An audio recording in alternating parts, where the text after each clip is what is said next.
Ito po mula sa ANC Head Start. Interview ni Ms. Karen Davila about the Blue Ribbon Chairman being a lawyer. Sabi po ni Senate President Soto, there is no such thing as a rule, dapat abogado yon. Abogado ka nga, di ka naman magaling mag-imbestiga, di ba? Chuckles, nakalagay. So useless.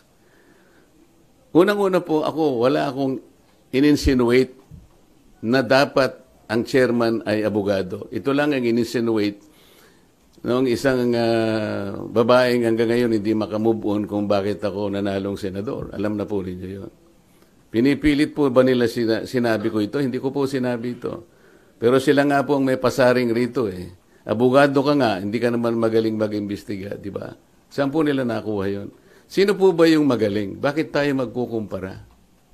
Ito pa po sinabi niya, September 10, 2025, sa totoo lang, 1PH, Job Francisco, Cheeky Verhel, Cheryl Cosim, SP Soto, may suspetsa na kami na inedit yung affidavit ng Diskaya. How can the Senate President say this? What is his basis for doing this? This is a serious charge. Sino po ang nag-edit? Ako po ba pinatutungkulan niya? Investigation sa Camp Crame. Sapagkat kung alam naman ninyo, yun ay na-cite natin in contempt dahil nga sa tahasang pagsisinungaling niya, harap-harapan, ipinakikita na namin sa kanya mga dokumento, pati nga yung ginagamit niyang mga peking IDs na inisyu ng LTO. Pero ganun pa rin ang pagkakatanggi-tanggi niya. Napilitan kami na i-contempt siya at nailagay nga sa custody ng ating Sergeant at Arms. Kalaunan po nung ako po ay mapalitan na bilang chairman ng Blue Ribbon Committee, ay bigla nga pong hiniram yata si Bryce Hernandez ng ating House of Representatives. Ngunit nalaman ko na hindi naman siya ibinalik sa dating legal custody na dito nga sa ating Senado. Ang tinatanong ko po sa ating Senate President, naging kondisyon naman ang pagpapahiram niya yung madalian at ligtas na pagbabalik kay Bryce Hernandez pagkatapos ng hearing. So tinatanong ko lang naman po siya, bakit naman nanatili siya sa custodial center ng Camp Crame? Ang sagot po niya, alam na rin po ninyo, yun ay request ng Speaker ng House of Representatives. Na sa tingin po namin ay hindi naman yata tama sapagkat ang legal custody nga ay sa Senate. Ang sabi ko ay mukhang may sablay doon sapagkat muna yung kondisyon na ibinigay mo hindi tinupad. Pangalawa, kapag yun ay pinanatili mo sa Quezon City, sangayon na rin sa kanyang declaration, natatakot siya na pag ibinalik siya sa Senado, manganganib ang buhay niya. Parang binibigyan natin ng credence. Parang pinaniwalaan natin siya. Sa mga tuwid, pagka siya'y nagsasalita rito sa Senado, parang hindi siya pinaniniwalaan. Pag nagsalita siya sa House of Representatives, tiwalang-tiwala ng kanyang sinasabi, puro totoo. Samantalang, puro sa kasinungalingan din naman ang kanyang sinabi. At nung kami magkaroon nga ng konting huddle nung bumaba siya sa session hall, sinabi ko sa kanya, Mr. President, dapat naman sana nakonsulta mo naman ako kung siya ay tuluyan mong ilalagak sa pangangalaga ng custodial center ng Quezon City. Bakit ko naman gagawin? Sabi niya, ako naman ang Senate President. Nakalimutan po niya na meron po tayong tuntunin sa Blue Ribbon Committee. Ito po ay nasa Article 6, Section 6, Paragraph C ng rules ng Blue Ribbon Committee. Kailangan po malaman ninyo. Ang sinasabi po ron, yung witness na cited in contempt may be ordered to be detained in such a place as may be designated by the committee alone. Napalitan ka na eh. Bakit pa kita kukonsultahin? Hindi po eh. Nung kinumit niya sa Quezon City Custodial Center, na-monitor ko sa bilyonaryo at sa ibang mga pahayagan, Inquirer, mga 2:15, 1:30 to 2:15 p.m. ang nakalagay sa mga dyaryo. For the record, nung ako po napalitan is about 5:24 in the afternoon. So ako pa rin ang chairman. So gusto ko lang linawin yun. Ang pangalawa po rito ay yung aking sulat sa DOJ na bilang nananatiling chairman noon ng ating Blue Ribbon Committee, nirekomenda ko po na siya ay makapag-apply sa Witness Protection Program. Sangayon po sa Republic Act 6981. Kasi po sinasabi rin po sa Section 4 na sinasabi na sa kaso ng legislative investigation in aid of legislation, yung witness po, upon his express consent, ay pwede siyang ma-admit into the program upon the recommendation of the Legislative Committee where his testimony is needed. So yun po yung aking ginawa. Ibig sabihin, lahat po ng aking ginawa na aksyon ay naaayon naman sa batas na umiiral. Provided that the recommendation is approved by the Senate President. Hindi nga po niya inapprove, kaya po yun ang tinanong ko sa kanya noong September 9 na po yata yun na nagkaroon kami ng session. O September 10 na po yata yun. Ang sabi niya, kaya hindi niya inapprove, nabasa niya yung sinabi ng SOJ na kinakailangan ng mga diskaya. Ibalik nila yung kanilang nakuhang hindi kanila. Yun ang magiging policy ng DOJ para sa ganon ay ma-approve yung kanyang aplikasyon under the WPP. Nagtaka nga po ako kung bakit ganon ang sinabi ng ating SOJ sapagkat linggo, isang araw bago pasimulan natin yung pangatlong investigation, nagkausap po kami. Pati yung kanyang, deputy undersecretary, ang pangalan ay Jojo Cadiz. Nakausap ko yun ng mga ilang araw, siguro Biyernes hanggang Sabado. Sinasabi ko sa kanya yung maaaring merong lumabas sa mga contractors na kasangkot dito sa aming pag-iimbestiga sapagkat nagpapadala sila ng feelers na maaaring may magsabi and they will come into the open. So I was looking at the possibility of granting them provisional immunity. Ang sabi naman nung Yusek Cadiz, mabuti po kanya i-repair ko rin sa ating SOJ. Sabi ko, tama-tama yan. Hanggang sa araw nga ng linggo, nagkausap kami personal. At tahasan niyang sinabi sa akin, pwede yan, sabi niya sa akin. Alam niyo naman, si Secretary Boying Rimulya, matalikong kaibigan yan, matagal kami nagsama sa House of Representatives. So pinanghawakan ko yung kanyang sinabi sa akin. Alam mo naman kanya, ang Senado ay kabatakan natin yan, lalong-lalo na sinusulong natin yung Whistleblowers Act. Sige, kanya, panindigan natin yan. So matibay po yung aking paniwala, malakas ang aking loob, kaya sumulat nga ako at inirekomenda ko nga na siya mapa sa ilalim. Itong mag-asawang diskaya sa Witness Protection Program. So ako'y nalulungkot kung bakit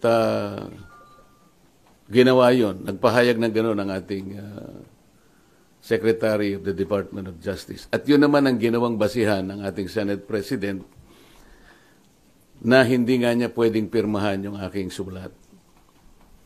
Alam po ninyo, sa tamang pagkakataon, I'm going to confront the Secretary of Justice kung bakit niya sinabi yun. Sapagkat malinaw naman po sa batas. Kung titingnan po ninyo yung Section 3, isama na po ninyo yung Section 10 ng Republic Act 6981. Maliwanag po doon kung ano-ano ang mga requirements na kakailanganin para mapasa ilalim ng Witness Protection Program ang isang witness na nag-a-apply. hindi po kasama doon yung restitution na kanyang binabanggit na magbabalik ka pa ng kung ano-ano sa gobyerno. Unang-una po, nasa pag-iimbestiga pa lang po tayo eh. Kanino kukunin at paano i-determine yung halaga na ibabalik ng mga diskaya kung sakasakali? Wala po sa tuntunin ng batas. Ang ilan po sa mga requirements kung bakit ka magko-qualify sa witness protection. Yun pong offense na kung saan kakailanganin ng testimony is a grave felony. Ito po kasi ay naharap nila dito kung sakasakali ay plunder. So grave po yun eh. Yung testimony po ay substantially corroborated in its material points. Sinasabi ng mga diskaya, meron po kaming dokumento eh. Dapat sana tuntunin nila. Meron po kaming mga ledger. Hindi naman nila inahanap kung nasa ng mga ledgers. Dapat yun ang tanongin nila sa mga diskaya. Ang miyembro niya, siya o ang miyembro ng pamilya up to the second civil degree by consanguinity or affinity ay nasa threats, tinatakot. Maaari silang mamatay. Maaari silang puwersahin, takutin. Ito po yung mga requirements lang eh. At hindi siya law enforcement. Sa Section 10 ay sinasabi rin ang walang ibang direct evidence na maglilink sa mga iba. Kung kakailanganin mo ang kanyang testimony, isa sa requirement yun eh. Na sila they are not the most guilty. At hindi pa sila na-convict ng krimen involving moral turpitude. So makikita po ninyo rito, yung restitution na sinasabi ng Secretary of Justice, na yun naman ang pinagbasihan ng Senate President, hindi po kasama sa requirements para lang ikaw ay makapag-apply under the Witness Protection Program. Bakit po bumaligtad ang Secretary of Justice? Ngayon po, sinasabi ni Senate President, nagmamadali daw po ako na mabigyan sila ng Witness Protection Program. Yun po yung sinasabi ng batas eh. Pag hiningi nila with their consent, sapagkat nanganganib ang buhay niya, hindi ka magmamadali. Ilalagay ko po ba sa kamay ko ang kaligtasan ng mag-asawa na yun? Sila po ay nagkusa, gumawa ng salaysay. At kung malalagay ang kanilang buhay sa alanganin, sa peligro, sa kamatayan, hindi ko hihintayin na dumating yun. Gagawin ko yung katungkulan ko sa ilalim ng batas. Kung sinasabi nila nagmamadali ako, maaaring nagmamadali ako sapagkat yun ang kailangan para sila'y mailigtas. Okay. Sir, kaya nyo ba siya ini-apply sa protection program? Sa tingin nyo ba, nagsasabi ng totoo yung mag-asawang diskaya? Kasi may mga observation na parang selective ang kanya lang pinangalanan yung samantalang year 2016 pa, as early as 2016, nag-DDPWH projects na sila, pero parang wala siyang pinangalanan doon sa... Yung tanong mo kung pinaniwalaan ko, sinabi. Kaya that's beside the point eh. It's not for me to render judgment doon sa kanyang sworn statement. Yun ang kanyang sworn statement. At sinabi niya roon na nanganganib po yung buhay ko namin dahil sa lumabas po kami na ganito. At bukod doon, bago siya gumawa ng isang sworn statement, minabuti ko para masiguro ko na talagang voluntaryo ang kanyang gagawin. Sabi ko sa emissary niya, pasulatin mo siya sa akin kahit na handwritten note na talagang voluntaryo niyang gagawin at kung bakit niya gagawin yon. Nasatisfy ako doon sa kanyang sulat. Kaya sabi ko, sige, sabihin niyo sa kanila, gumawa sila ng sworn statement. Hindi para sa akin na i-judge yung sworn statement.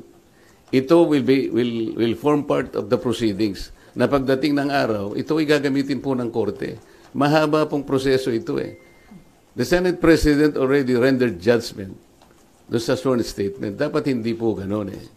Wala po kaming karapatan husgahan ang sworn statement ng isang taong gustong magpahayag ng kanilang saloobin. May kinalaman sa pag-iimbestiga nito. Pero sir, yung decision nyo na gawin siyang state witness. Hiningi po niya yun. At nasa batas po na kinakailangang ibigay sapagkat nanganganib nga yung buhay niya sang-ayon sa kanilang pahay. Nakikita ko rin po, sa tahanan nila, pinagbababato sila.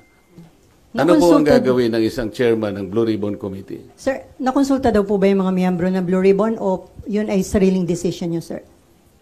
Paano kung kukonsultahin? Hindi ko nga alam kung maglalabas sila ng sworn statement.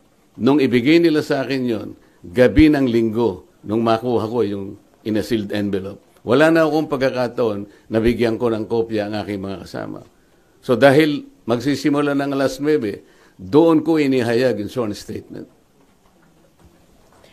Hi, sir. Sir Mean po from TV5. Sir, I Yes, need to ma'am. ask this. Kasi yung sinasabi kaya daw po ang bilis ninyong inirekomenda maging state witness, nagkaayusan na. Would you want Sino to po comment? nagsabi nun? Sir, yun yung mga nag-circulating among netizens, sir, nung time na lumabas yung letter na... Sana po merong nagsabi talaga kasi mahirap mag-speculate ng ganun. Nagmadali po ako. Ako po, sinasabi ko sa inyo ang katwiran ng dapat magmadali. Yun po yung yun po yung sinasabi ng batas. Binasi ko po sa batas lahat ang aking ginawa. At hiningi po nila at sa aking palagay po ay nanganganib nga sila sapagkat marami silang binanggit na mga pangalan at nakikita ko rin naman kung anong ginagawa ng mga tao sa kanilang sariling tahanan. Hindi po ako pwedeng magbakasakali. Ayokong ilagay sa kamay ko yung kaligtasan nila. Kung hindi ko po ginawa, ako po ang nasisi. Baka iba po ang tanong nyo sa akin ngayong umagang ito. Sir, since malinaw at matibay po pala yung sandigan kung bakit nyo ginawa ito, would you seek audience with Senator Ping as the new Blue Ribbon Chair para po makiusap or paliwanag sa kanya ba't kailangan maging state witness yung Discayas? Alam ko po, alam niya ang tuntunin ng ating mga batas. Iyon po ay sinasaalang-alang ng batas. Hindi po ako naniniwala na hindi nila alam. Babasahin lang po nila yung Republic Act 6981. Nandun po yung mga provision. Sino-sino ang pwedeng mag-apply. Ang requirements po, sila po ba ay covered ng mga requirements? Sila po ba ay pasok do sa mga requirements? Alam po nila kung papasok o hindi. Hindi ko na kailangang makipag-usap. Kung kinakailangan, bakit hindi? Ngunit, baka mamaya sinasabi nila, may pinagtatanggol na naman ako. Ang dapat po niyong mapansin ay ganito. Bakit po nila ginadjudge yung sworn statement? Wala pong sino sa amin ang pwedeng mag-judge. Not even the Senate President. Ako nga pwede akong magsabi na baka siya yung may pagkukulang ba't niya ginadjudge. Sapagkat alam ko yung mga Diskaya, kalaban ng pamangkin niya sa politika. Meron akong babanggitin sa inyo na mga ibang pangungusap na ginawa niya na kailangan po nating linawin din. Kaya ito ang dahilan kung bakit ko kayo pinatawag sa isang press con. Ito po mula sa ANC Head Start. Interview ni Ms. Karen Davila about the Blue Ribbon Chairman being a lawyer. Sabi po ni Senate President Soto, there is no such thing as a rule, dapat abogado yon. Abogado ka nga, di ka naman magaling mag-imbestiga, di ba? Chuckles, nakalagay. So useless.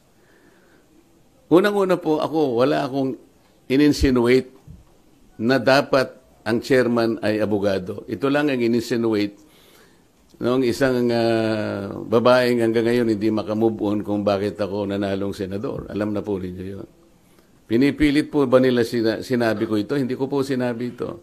Pero sila nga po ang may pasaring rito eh. Abogado ka nga, hindi ka naman magaling mag-imbestiga, di ba? Saan po nila nakuha yun? Sino po ba yung magaling? Bakit tayo magkukumpara? Ito po sinabi niya, September 10, 2025, sa totoo lang, 1PH, Job Francisco, Chicky Vergel, Cheryl Cosim, SP Soto, may suspetsa na kami na inedit yung affidavit ng Diskaya. How can the Senate President say this? What is his basis for doing this? This is a serious charge. Sino po ang nag-edit? Ako po ba pinatutungkulan niya? Sir, isa na lang from my end. Sir, yung doon lang sa Camp Crame, sabi nyo sablay na binalik doon si Bryce, pero ngayon nasa Pasay City Jail, you're okay with that, sir? Alam mo, hindi ako pala away. Ang gusto ko lang kasi, the processes of the Senate and the integrity of the inquiry will not be compromised. Ang legal custody nasa Senate. Ang kondisyon na binigay ng Senate President, ibalik sa Senado. How come nag-relent siya sa request ng Speaker of the House of Representatives? Inconsequential yung request. The House of Representatives has nothing to do with the custodial authority of the Senate. Makukompromise tayo. Ngayon, nung sinabi nila na okay na ba sa'yo, nailagay na lang natin sa Pasay City. Para sa akin, okay na rin. The Senate is under the jurisdiction of Pasay City. Para lang ma-preserve natin, the semblance of authority of the Senate cannot be compromised in any manner. Yun lang ang point eh. Ang dami po nilang sinasabi rito eh. Very debuts, September 14, 2025, via Twitter.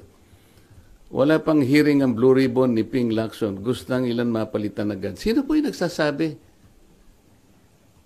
What are they afraid for? Sino po natatakot? Bakit po nila sinasabi? Bakit nagmamadali WPP agad dito? Ano ba nangyari? Malalaman natin sa Blue Ribbon kay Senator Lacson, meron siyang investigasyong ginagawa tungkol dyan. Ibig ba sabihin, will they investigate the Discayas kung ba't sila gumawa ng sworn statement? Yun ba yung gagawin? Ito yung sworn statement ng tao. You have no right to question that sa Blue Ribbon Committee. Kung ano yung pinahayag niya, it is for the court to appreciate that. Pagdating ng tamang panahon. Pero para i-judge mo ito, para i-judge mo na inedit ito, o nagkabayaran dito, iba na po yung narrative nila. It is not good for the Senate na ganito po yung gagawin nila. Kami po, hindi ako nakikipagkumpara kung sino yung magaling. Kung sino yung gagawa ng tama, yun po yung tama, yun po yung dapat nating gawin. Kahit kailan, hindi po ako nakipagkompetensya kung pag-uusapan yung pagganap ng tungkulin bilang isang senador. Ang Blue Ribbon, wala na hong obligasyon na i-verify yung veracity ng sworn statement ng isang testigo. Kasi di ba binibet po yun bago para tanggapin or hindi? Kasi pwede magamit ang Blue Ribbon kung nagsisinungaling po yung witness. It is for the court to appreciate that. Kami po, kung ano yung binigay nila, tatanggapin po namin yun. Yun po yung risk nila. Ang usapan dyan, kaya mo ilalabas yan, yan ang totoo. Yan ay yung sarili mong, voluntaryo mong ginawa. Sila lang ang makakapagpasya nun. At pagdating po ng panahon, nakakailanganin lahat ang pag-iimbestiga niya. Sa tamang panahon, ang korte lang pong magbe-verify yan. Haharap sila sa korte. Ang korte po ang makapagpapatunay. In the final analysis, the court will be able to determine kung tama o hindi yung kanyang sworn statement. Marami pong paraan para yun po ay malaman natin. Pero hindi po ang Blue Ribbon, kasi po ang Blue Ribbon, kung titignan po yung tamang direksyon niya, in aid of legislation lang po ito eh.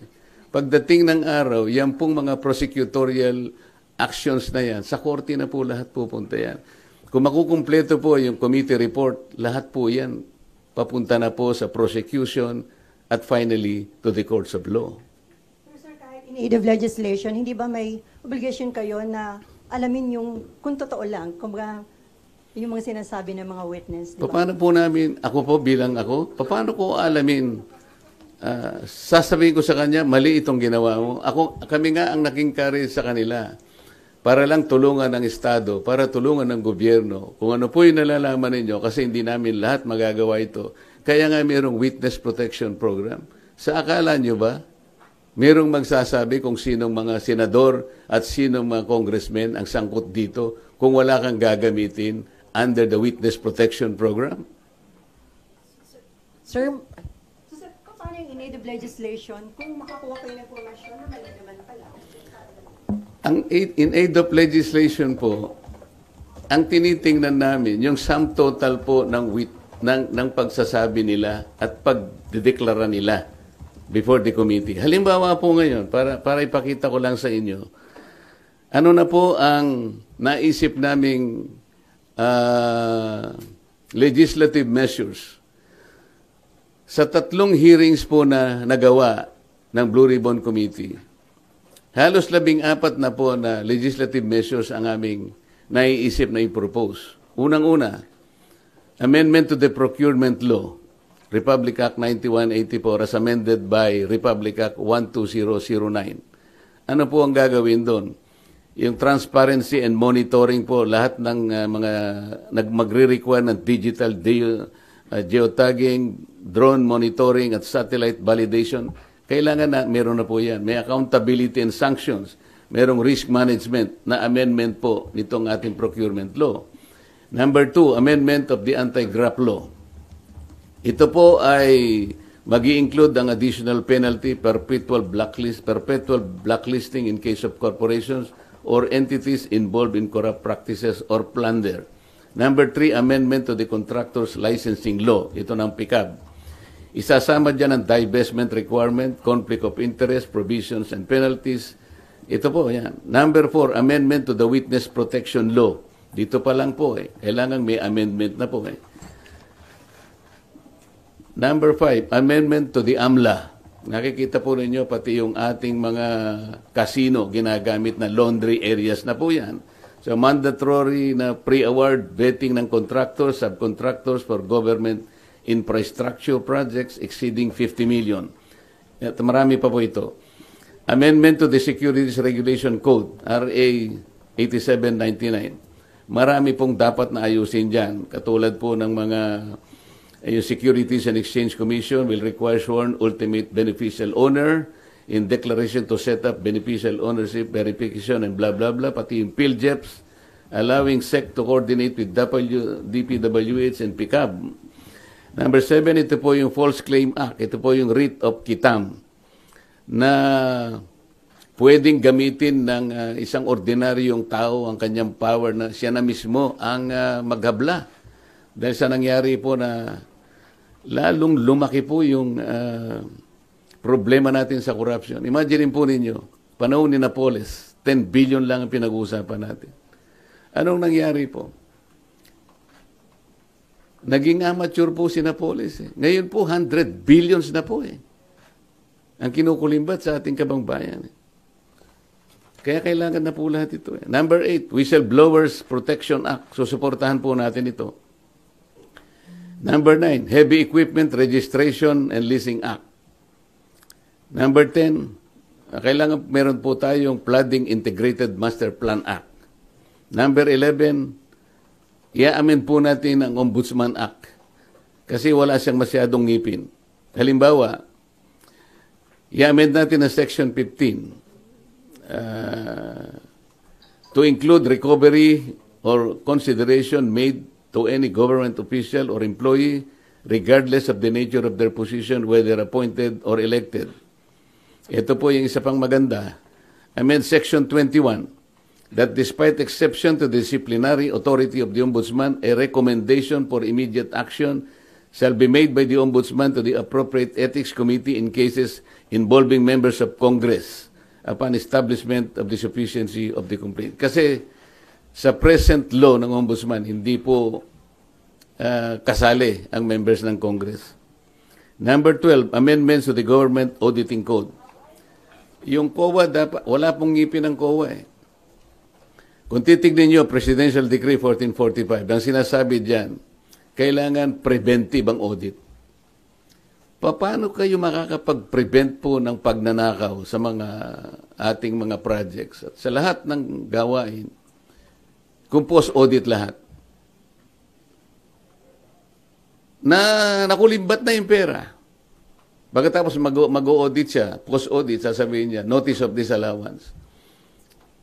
Nakakita na po ba kayo na pagkakataon, o kahit anuman, sa lahat ng notice of disallowance na inisyo ng COA, maliban lang sa nag-volunteer na magsoli ng paunti-unti, yung malakihan po na notice of disallowance, meron pa pong napakulong? Meron silang nasingil?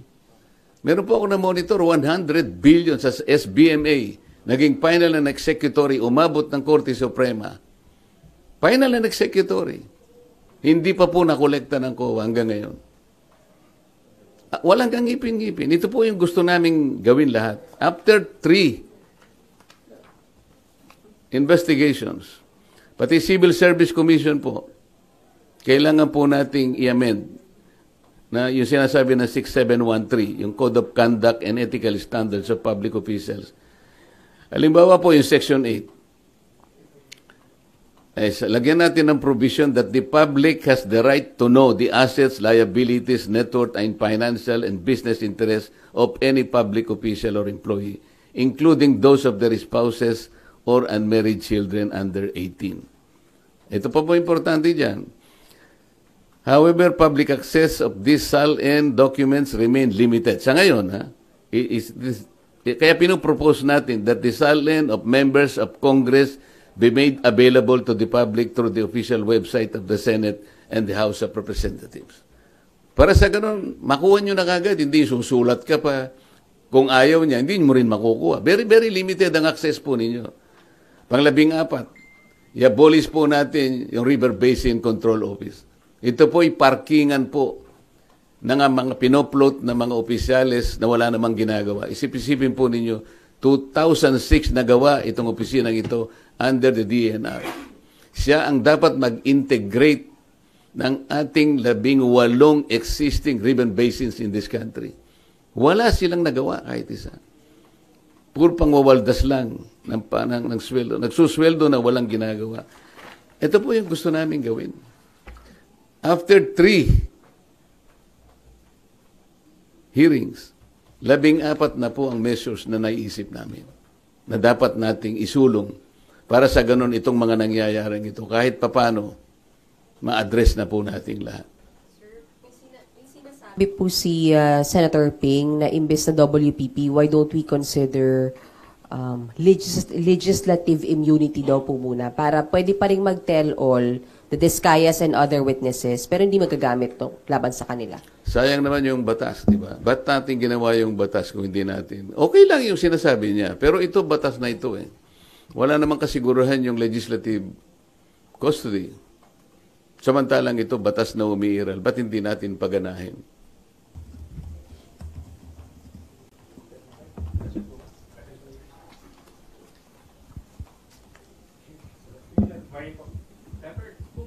Nabanggit niyo po kanina na hindi na po saklaw ninyo trabaho yung pag-determine kung nagsasabi ng totoo o hindi yung witness. Then bakit po na contempt si Bryce Hernandez tsaka yung iba pang witness before? Hindi nagsasabi ng totoo. Kasi yung kay Bryce Hernandez, meron kaming dokumento na binigay mismo ng Okada. Yung ipinatalo niyang pera, napakarami. Merong 14 million, merong 15 million. Tapos meron siyang ginagamit na isang ID na inisyu ng LTO. Litrato niya pero ibang pangalan.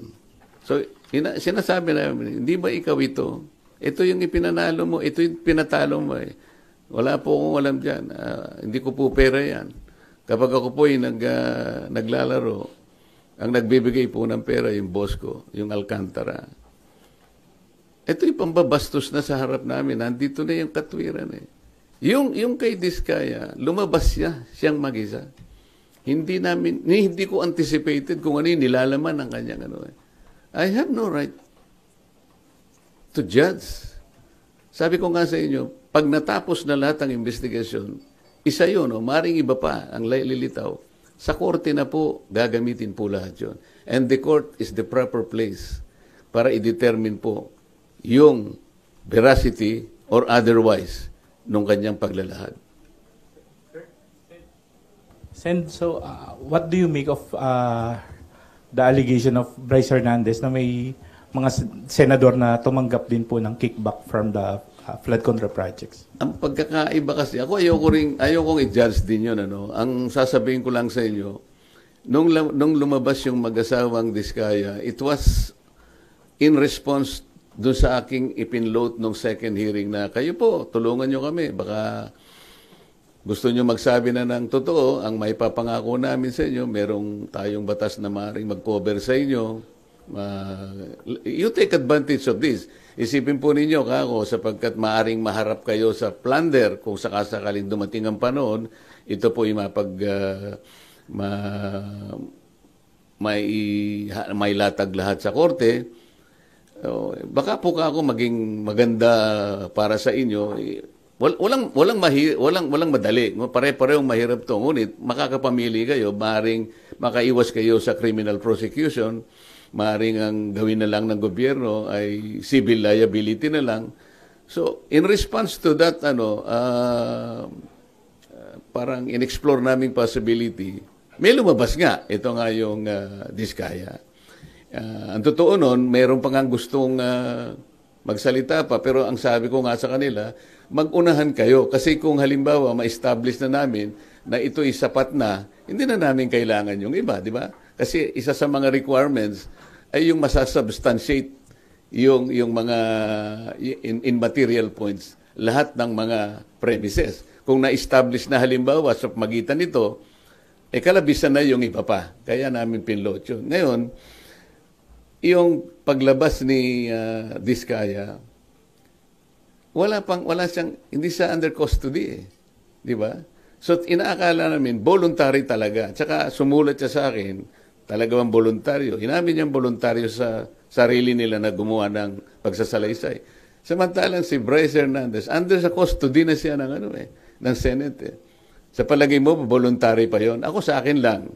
Gusto kong ibalik sa inyo, voluntaryo pa ba yung kaya ka, nandun ka na gigisain ka na naman ng House of Representatives At meron nga mga nag-text sa akin na mga ibang tao na tumutulong sa ibang mga partido. Meron daw mga congressman doon na nagsabi o nagsasuggest, maglaglag ka na rin ng mga senador para hindi kayo makontempt. So, malalagay sila sa pressure So, kung tatanungin mo ako, palagay nyo ba kapani-paniwala? Hindi ko alam. Pero kayo ang makakapagsabi, alin ang mas magandang sworn statement? Yung hindi ka pa under custody o yung under custody ka na? Doon masasalamin mo ngayon kung alin ang mas voluntaryo. Alin ang mas totoo. Sir, hindi ba, Senator, mahalaga din yung ma-determine yung credibility ng isang nag-a-apply na witness? For example, itong Diskaya, si Sara Diskaya, pating asawa niya, they have been denying before that they own more than one company. Sabi na yung Alpha and Omega lang yung kumpanya nila. Pero later on sa Blue Ribbon, inamin po nila na siyam yung pagmamayari nilang kumpanya. Alam mo, yun nga ang korte nang magdidetermine noon later on. Kami, nahangga lamang kami doon sa paggawa ng batas sapagkat ang aming direction is always in aid of legislation. Gusto kong malaman ninyo, there is a distinction between police investigation at saka yung investigation in aid of legislation. Ayokong magbigay ng insinuation dyan, but hindi ako marunong sa police investigation dahil hindi ako police.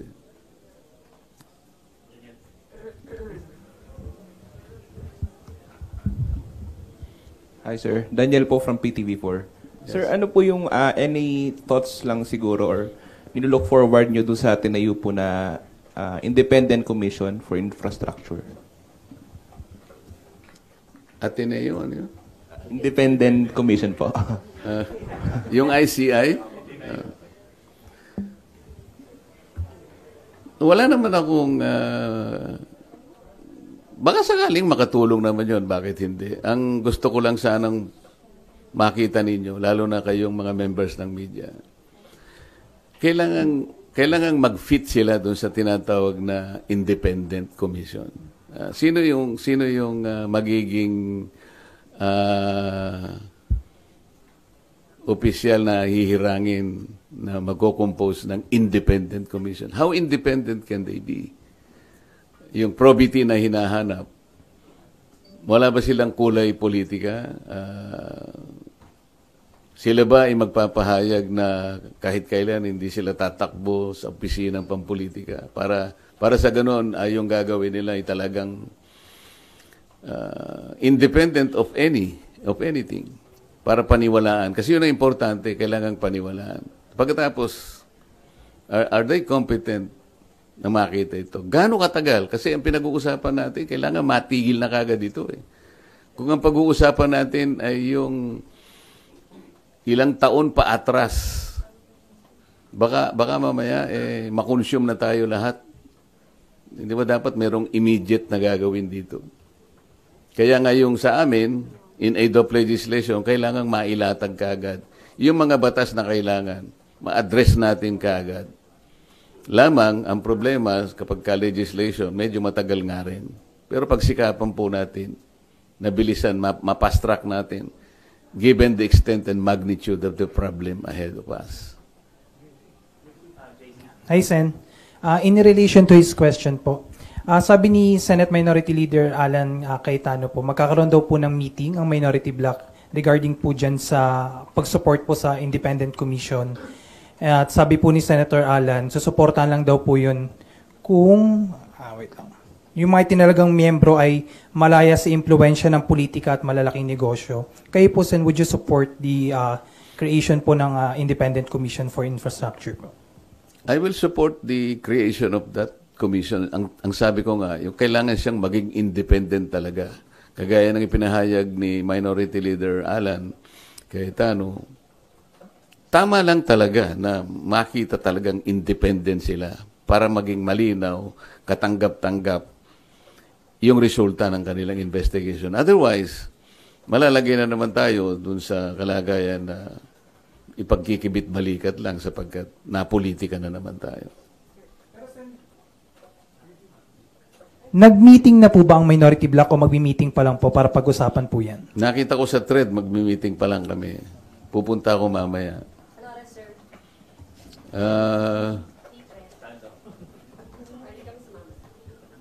Parang lunch yata eh. Pero quick lunch lang kasi kailangan namin makabalik dahil may session, hindi ba? Sir Mav Gonzalez po, GMA. Sir, may we get your comment lang po, ibabalik na daw po sa Senate si Bryce. Ano ka mo? Ibabalik na po sa Senado si Bryce. O, hindi maganda. Talaga naman dito sa dapat eh. Sir, what do you think prompted this? What do you think prompted this po? Hindi ko alam. Baka naisip nila na talagang dapat sa Senado talaga.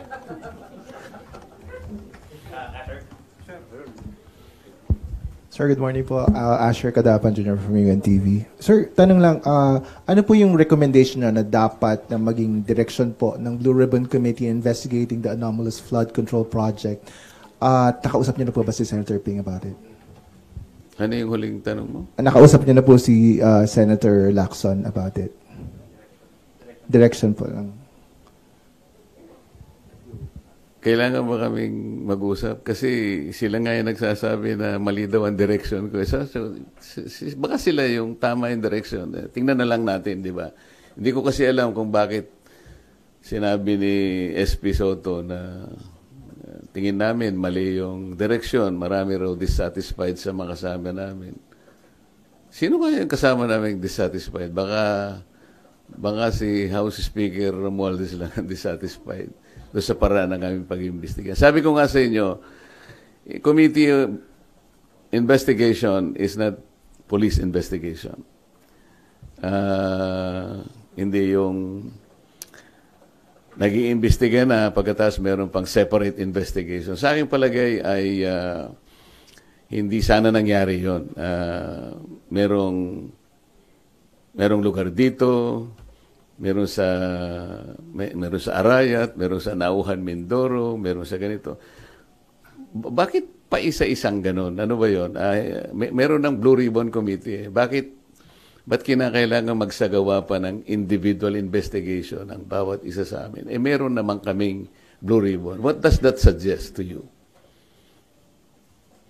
Kasi sa House of Representatives na kung saan nagtagal ako, pagka yung isang subject matter tinitake up na sa committee, wala nang nagpe-privilege speech. At least sa House of Representatives. Sa Senate siguro, baka wala namang rules na gano'n. Pero sa tingin ko, kahit na walang rules dito, pagka tinitake up na sa Blue Ribbon Committee, I think the common decency requires na wala na dapat yun. Kasi parang nagpapaligsahan. Eh. Hindi maganda. Sen, last lang na po sa akin. Bukod po sa pagkompronta, sabi nyo kay SOJ Remulla, meron po ba kayong ibang mga plano pang gawin to pursue providing protection sa mga diskaya, or are you still going to pursue it? Yun lang ang alam ko kasi yun ang nasa batas lang eh. Kasi baka kung meron pa akong gagawin, sasabihin nila, kinakatigan siya o inaapoyohan. Ayokong isipin ninyo na meron akong kinakampihan dito. As chairman, kailangan maging neutral ka eh. Alam mo yung problema ko nung nag-hearing ako sa Blue Ribbon? Ang problema ko, yung mga kasama ko nga, kung paano ko mamamanage yung time. Lahat gustong magsalita. Walang focus, di ba? Halimbawa, ang tinutukoy ng isa dito, pagkatapos magsasalita yung isa, doon ang tanong niya. So, yun pala yung nakita ko, yun pala yung pinakamahirap na challenge para sa akin. Eh. Hindi yung pagtatanong mismo o kung paano mo i-manage ang mga kasama mo. Kasi iba't iba yung pinanggagalingan nila. Kaya kung iisipin mo, kung kailangan maging focus kayo dahil kukunti yung panahon, medyo hirap ka pagka yun ang issue. Sir, Mary Reyes from One News One PH po. Over the weekend po, meron pong umuugong na may kudeta daw po laban kay SP Soto. May nagsasabi rin po galing daw po sa Duterte Block yung move na to. Your comments po. Hindi ko naman alam yan. Hindi naman ako chismoso. Pero Sen, wala po bang kuda na nabubuo po ba ngayon o may info po ba kayo? Ako wala. Baka ikaw meron. Sabihin mo nga sa akin. Chika na lang po tayo. Thank you, Sen. Sir, sabi niyo mahirap yung pag-manage nung kayo ay Blue Ribbon Committee Nakita mo Chair. naman di ba? Yes, sir. Meron kang pinupunto dito. Tapos biglang sasabihin siya, ang pinakamahirap dito, biglang may mag-i-intervene. Mr. Chair, may I intervene? Of course, yung papayagan ako. Yun ang marami. Kaya kung minsan may nagseselos, ikaw kanya, hindi ka naman fair eh. Salita na salita. Paano mong gagawin? Nang intervene ito, papayagan mo pagkatapos. Tapos yan naman, nandun pa siya rito. Naku, hirap na hirap ka talaga doon. So, sir, nakahinga ba kayo ng maluwag na hindi na kayo yung chair? Or would you have wanted to stay as the chairman of Blue Ribbon po? Hindi mo na mong tanong, nakaluwag-luwag, talagang lumuwag. Nung ako'y pinalitan na, yung paghiga ko sa kama, nakatulog agad ako. So ayaw nyo na rin, sir? Or would you have wanted to stay, sir, as the chair?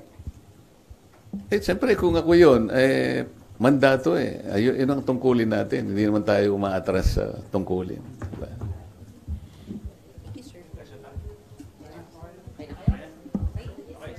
Okay, salamat sa inyong lahat. Hanggang sa susunod na pagkakataon. Ikaw, magbalita sa akin.